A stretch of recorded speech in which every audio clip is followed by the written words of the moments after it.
ஆனைமுகனின் தம்பி அரோகரா விரும்பி ஈசனின் இளைய மகன் முருகனின் திருவடி சரணம். வணக்கம் நேயர்களே. இன்று 20/5/2017 ஹேவிளம்பி வருடம் வைகாசி மாதம் 6ஆம் தேதி சனிக்கிழமை. நவமி திதி, சதயம் நட்சத்திரம், வணிச்சை கரணம், அமிர்த யோகம் பின் மரண யோகம் கூடிய நாள். சுலம் கிழக்கு தென்கிழக்கு, நாளிகை 8, பரிகாரம் தயிர். இன்றைக்கி சனிக்கிழமை. சனிகிரக வழிபாடு ரொம்ப முக்கியம். பைரவரை வழிபடலாம், ஆஞ்சநேயர் வழிபடலாம், லட்சுமி நரசிம்மரை வழிபடலாம், பெருமாளை வழிபடலாம், விநாயகரை வழிபடலாம், சிவனையும் வழிபடலாம், அம்மனையும் வழிபடலாம். வழிபாடுகளுக்கு சிறந்த நாள் அப்படிங்கிறதுல முக்கியமாக சனிகிரகம் தனியாக இருந்ததுன்னா சனிகிரகத்துக்கு நல்லெண்ணெயால் அபிஷேகம் செய்து வழிபடலாம். அப்போ சனிகிரகத்தினால ஏற்படக்கூடிய பாதிப்புங்கிறத விட சனிகிரகத்தினால கிடைக்கக்கூடிய ஆற்றல் குறைந்திருந்தால் அது நீங்கும்னு சொல்கிறேன். சனிங்கிற கிரகம் நமக்கு முக்கியம், ஆயுள் காரகன். இப்போ ஆயுள் ஒரு மனிதனுக்கு நீடித்திருக்கணும் தான் விருப்பம். இப்போ சனிகிரக பலவீனமாக இருக்கும்போது அது பாதிப்புக்குள்ளாகும், உடல் பாதிப்புகள் உண்டாகும். அதை நீக்க கருங்குவளை மலர் கொடுத்து வழிபடலாம். எள் தீபம் ஏற்றி வழிபடலாம். எள் எண்ணெய் திலம்னு சொல்லுவாங்க. எள்ளுனா தில தீபம் ஏற்றி வழிபடலாம். ஏழைகளுக்கு, ஊனமுற்றவங்களுக்கு ஆடை தானம், அன்னதானம். அன்னதானத்தில் தயிர் சாதம் தானம் பண்ணலாம். ஆடையில் கருப்பு துணி தானம் பண்ணலாம். அதே மாதிரி காசு பணம் தானம் பண்ணலாம். இதெல்லாம் நற்பலன்களை அதிகரிக்கிறதுக்கான வழிகள், தீய பலன்களை குறைக்கிறதுக்கான வழிகளை ஏற்படுத்தும். ஆக இன்றைக்கி வீடெல்லாம் கழுவி விட்டுட்டு வீடு சுத்தம், உடல் சுத்தம், உள்ள சுத்தம் இருந்துச்சுன்னா உடல் சுகம் பெறும், நோய் நீங்கும். நீங்கள் ஒருத்தருக்கு பிரச்சனையாகவே இருக்குன்னா ஒரு வேளை சாப்பிடாம விட்டா அந்த பிரச்சனை நீங்கிறத அவரால் அது உணர முடியும். அப்போது அந்த தெய்வ வழிபாட்டுக்கு பலன் பூரணமாக கிடைக்கும். வயிற்றில் உணவு இல்லாமல் கோயிலுக்கு போய் தரிசனம் பண்ணும்போது கையெடுத்து கும்பிட்டு வழிபடணும்.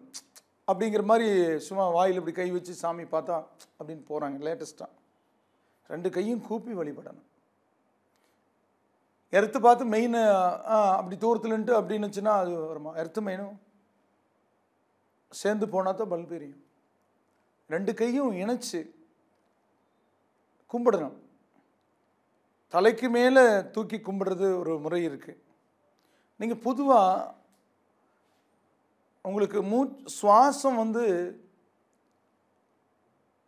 கோளாறு இருந்து சரியாக வரலைன்னா 2 கையும் இணைச்சு கை கூப்புற மாதிரி தலைக்கு மேலே தூக்கி ஒரு 5 நிமிஷம் நின்னீங்கன்னா போதும், சுவாசம் நல்லா வந்துடும். இந்த சுவாச தடை நீங்கிடும். 2 கையும் இணைச்சு கைகூப்பி தலைக்கு மேலே தூக்கி 5 நிமிஷம் நின்னீங்கன்னா சுவாசம் சீராயிரும், சுவாச கோளாறு நீங்கிடும். அது ஒரு வகையான கிழக்கு பார்த்து சூரியனை பார்த்து காலையில் எழுந்திரிச்சோன்னே இது பண்ணலாம். அது சூரிய நமஸ்காரத்துலேயும் எடுத்துக்கலாம். அது ஓம் ஓம்னு சொல்லலாம். அந்த 5 நிமிஷம் சொல்லிகிட்டு இருக்கலாம். அந்த சூரியன்லேருந்து வரக்கூடிய மந்திரமே ஓம்கார மந்திரம். தியான முறைகளில் நிறைய இருக்குது.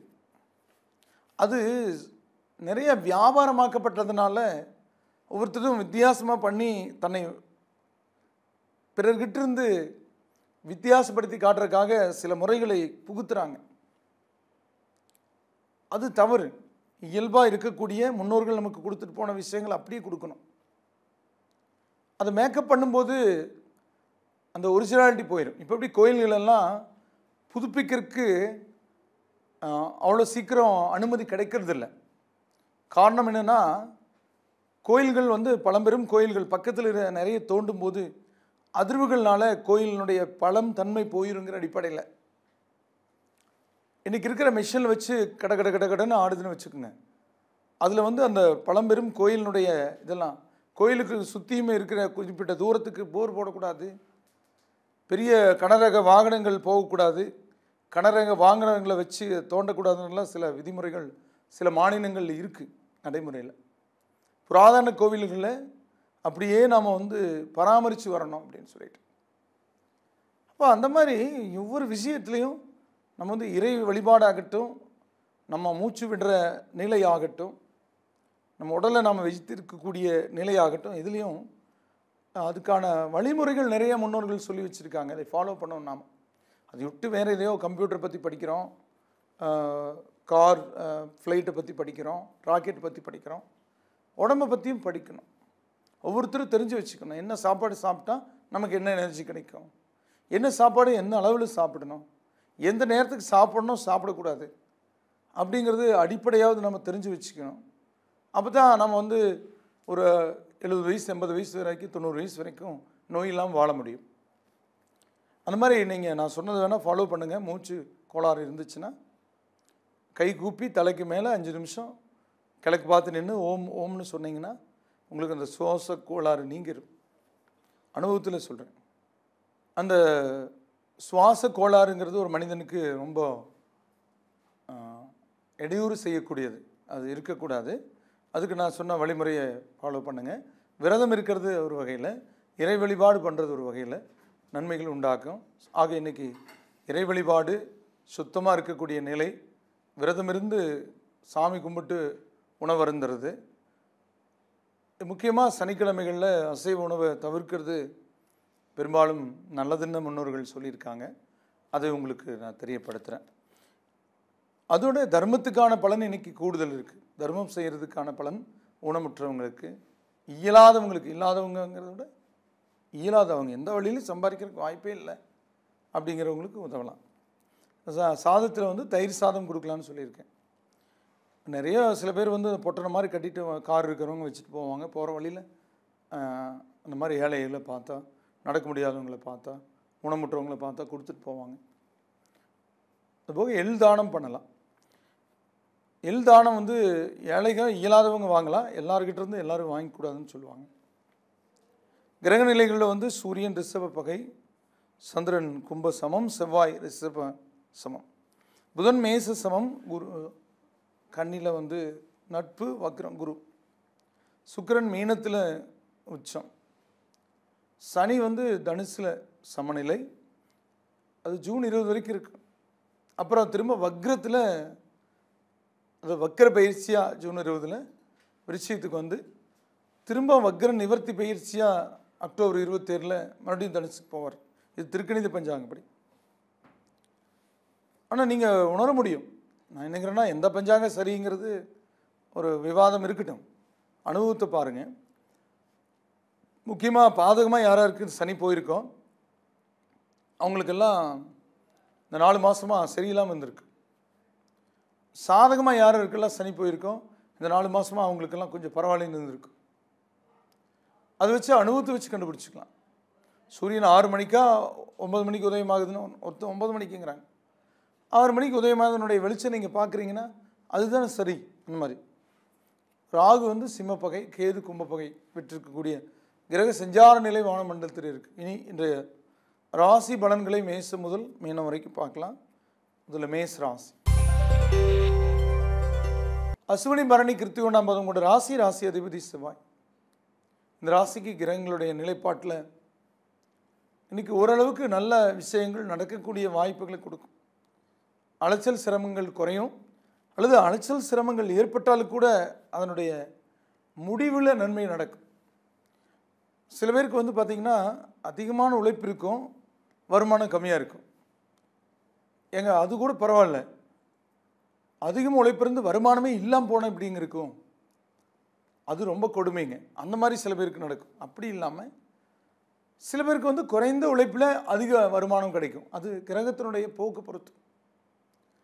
அப்போது இப்போ சுந்தர் பிச்சை அளவுக்கு திறமைசாலிகள் உலகத்தில் இருக்காங்க. ஆனால் அவருக்கு அந்த வாய்ப்பு கிடைச்சிருக்குன்னா அது யோகம்னு தான் எடுத்துக்கணும். ராஜமௌலி மாதிரி டைரக்டர், அதை விட சிறந்த டைரக்டர் நிறைய பேர் இருக்காங்க. ஆனால் அவருடைய திறமை மட்டும் இல்லாமல் அவருடைய யோகத்தினால் அவர் கூடுதல் பலன் பெற்றிருக்காருன்னு சொல்கிறேன். இந்த சமயம் யோகத்தோடு பிறந்திருந்தாலும் அந்த யோகத்துக்குரிய காலம் நடக்கும்போது அவர் அதை பயன்படுத்தியிருக்கலாம். இன்னும் இதை விட பிரம்மாண்டமாக நிறைய வரலாம். அது அவங்க நேரத்துக்கு வராமல் போகலாம், அதான் வராமையும் போகலாம், வரவும் செய்யலாம். அது யாருக்குள்ளே என்ன இருந்து வருதுன்னு தெரியாது. ஆனால் யாரையும் நாம் வந்து குறைச்சி மதிப்பிடக்கூடாது. அவருக்கு கூட சின்ன வயசில் யாரும் அசிஸ்டன்ட் டைரக்டராக சேர்த்தாம கூட இருந்திருப்பாங்க. ஆனால் இன்றைக்கி அவர் எங்கேயோ உச்சத்துக்கு போயிட்டார். 2000 கோடி ஒரு படம் தொடுதுங்கிறது உலக லெவலில், அதுவும் தென்னிந்தியர்களுடைய சாதனைன்னு சொல்லலாம். அதில் தமிழ்நாட்டை சேர்ந்தவங்க நடிச்சிருக்கிறது பெருமைப்படக்கூடிய விஷயமா இருக்கு. இருந்தாலும் சொல்லக்கூடிய நிலை என்னென்னா, எந்த ஒரு நிலையிலையும் அதிக உழைப்புக்கு உங்களுக்கு குறைந்த வருமாயாவது கிடைக்கும். சுத்தமாக கிடைக்காமல் போன நிலை கடந்த காலத்தில் இருந்தது. அது மாறும்னு சொல்கிறேன். அந்த வகையில் இன்றைக்கி வந்து வழிபாட்டை அதிகரித்தா இன்னும் அது தடையின்றி கிடைக்கும். அசுவனியில் பிறந்தவங்க அம்மனையும், பரணியில் பிறந்தவங்க முருகனையும், கிருத்திகையில் பிறந்தவங்க சிவனையும் வழிபடுங்க. அடுத்தது ரிஷபராசி. கிருத்திகை 2, 3, 4 பாதங்களும், ரோகிணி 4 பாதங்களும், மிருகசீடம் 1, 2 பாதங்கள் இருக்கிற ராசி அதிபதி சுக்கிரன். இந்த ராசிக்கு கிரக நிலைகளோட போக்கு, இன்றைய கிரக நிலை சாதக சந்தர்ப்பத்தை உருவாக்கும். பலவீனங்களை அகற்றும், மனபயம் அகலும், நீங்கள் எடுக்கிற முயற்சிக்கு பலன் இருக்கும். ஆன்மீக விஷயமான சிந்தனை, அதற்கான வெளியூர் பயணம் இருக்கும். குழந்தைகள், நீங்கள் பெரியவங்களாக இருந்தால் குழந்தைகளோடையும், சிறியவர்களாக இருந்தால் உங்கள் தந்தை தாயோடையும் கொஞ்சம் முரண்பட்ட கருத்துக்கள் வந்து நீங்கும். ஆனால் அது நீங்கள் சொல்கிறதுக்கு அப்புறமா கட்டுப்படுவாங்க. கொஞ்சம் எதிர்த்து பேசுகிற மாதிரி பேசி அப்புறம் உண்மை உணர்ந்து கட்டுப்படுவாங்க. அதனால் நீங்கள் கொஞ்சம் பொறுமை காக்கணும். எந்த ஒரு விஷயத்தையும் விட்டு பிடிக்கணும், தொடர்ந்து பிடிக்கக்கூடாது. கொஞ்சம் விட்டு பிடிச்சிங்கன்னா சரியாயிடும். கிருத்திகையில் பிறந்தவங்க அம்மனையும், ரோகிணியில் பிறந்தவங்க முருகனையும், மிருகசீடத்தில் பிறந்தவங்க பைரவரையும் வழிபடுங்க. அடுத்தது மிதுன ராசி. மிருகசீடம் 3, 4 பாதங்களும், திருவாதிரை 4 பாதங்களும், புனர்வூசம் 1, 2, 3 பாதங்கள் இருக்கு. ராசி அதிபதி புதன். புதனோடைய லாப சஞ்சாரம் உங்களுக்கு உங்களுடைய முயற்சிக்கு உண்டான பலன்களை கொடுத்துட்ருக்கு.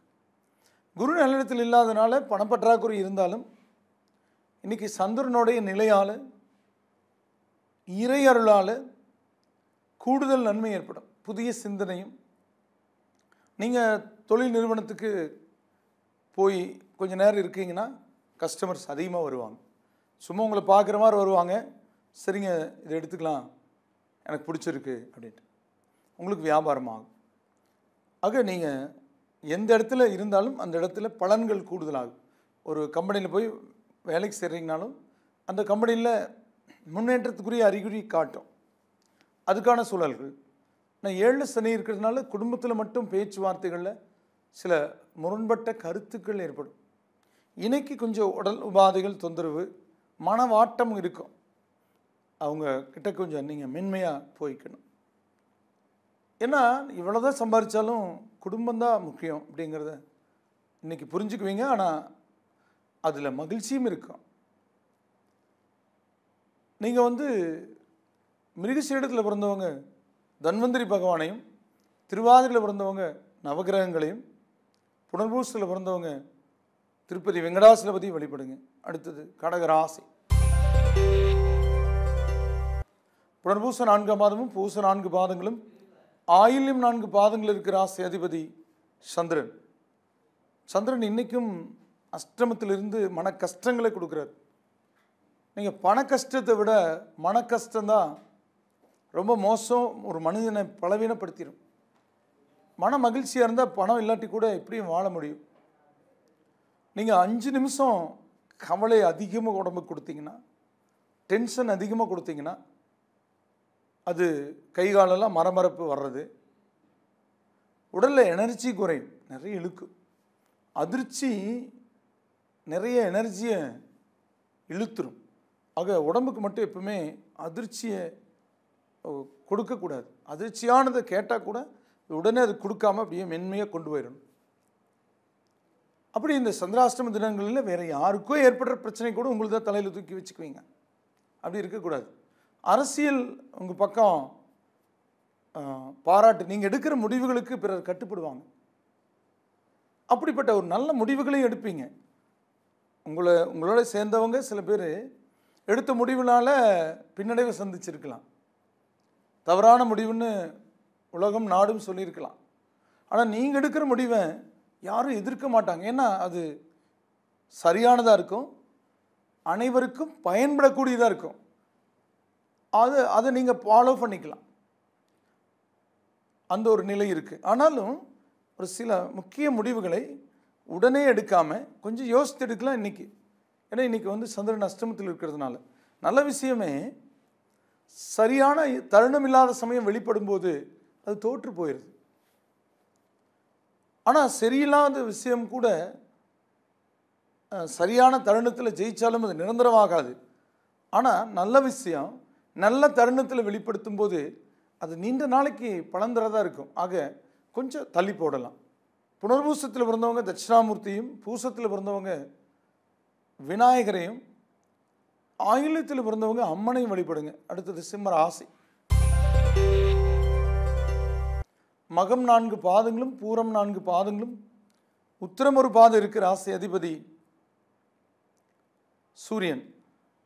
இந்த ராசிக்கு புதிய வேலை வாய்ப்புக்கான நிலை, கல்வியில் இடமாற்றத்துக்கான சந்தர்ப்பத்தில் ஒரு நிறைவு, பெற்றோரை பற்றி நல்ல அபிப்பிராயம் கொள்ளுதல், வெளியுள்ள தொடர்புகள், புதிய நட்புகள் கிடைக்கிறது, பழகிறது, கார் டிரைவிங் பழகிறது, வேறு ஏதாவது ஒரு இயக்கம், அது பழக்கம், புதுசான பயிற்சி பெறதுக்கான வாய்ப்புகள் இதெல்லாம் உங்களுக்கு கிடைக்கும்.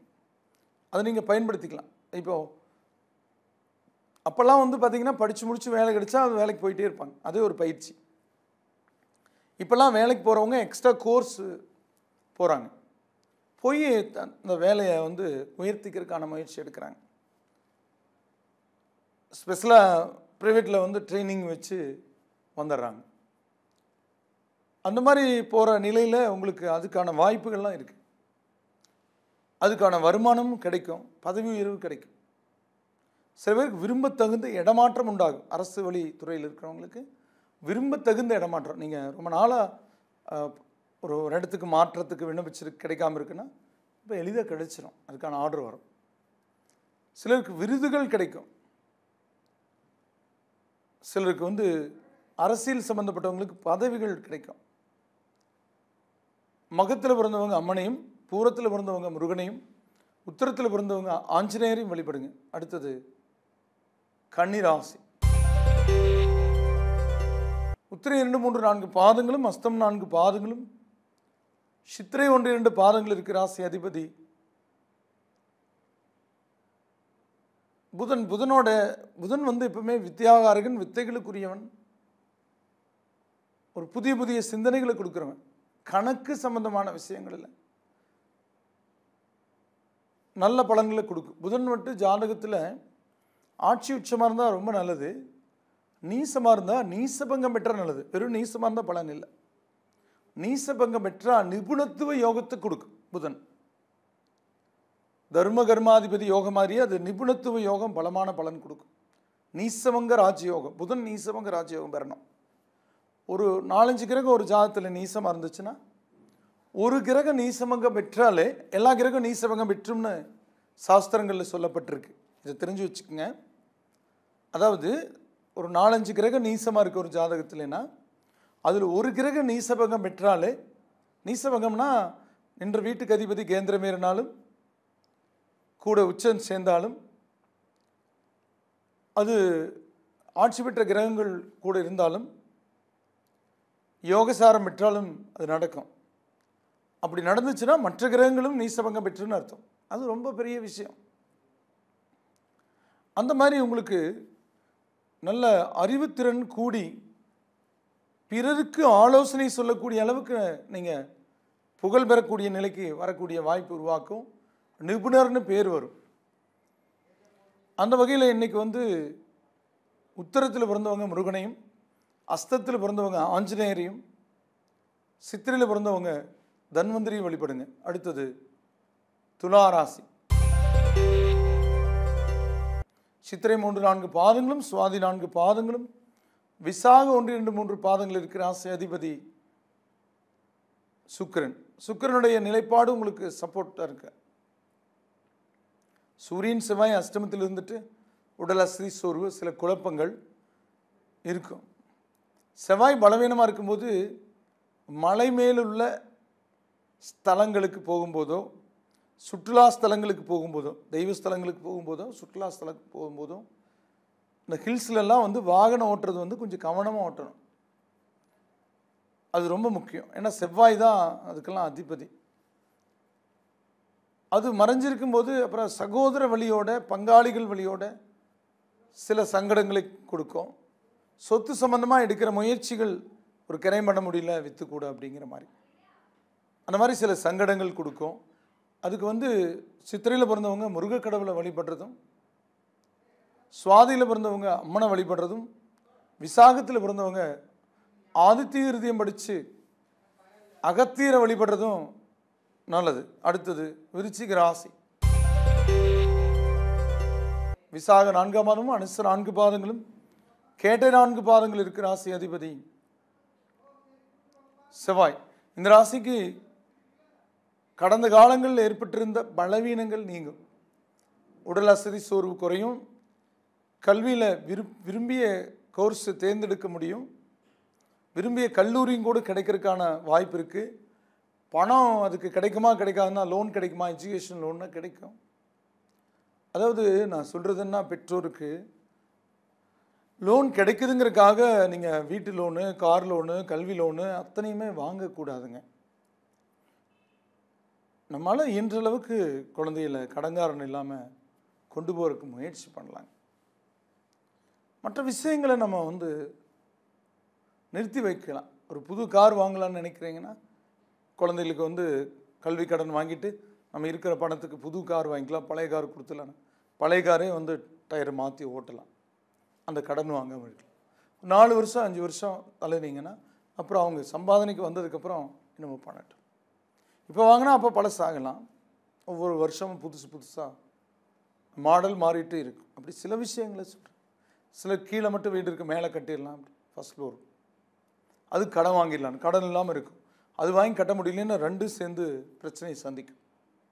இப்படி நம்ம எடுக்கிற முடிவு தாங்க. அது தோணுனா உடனே அது செயல்படுத்தக்கூடாது. நல்லா சிந்திச்சு விளைவுகளை சிந்திச்சு தான் எதையும் செயல்படுத்தணும்.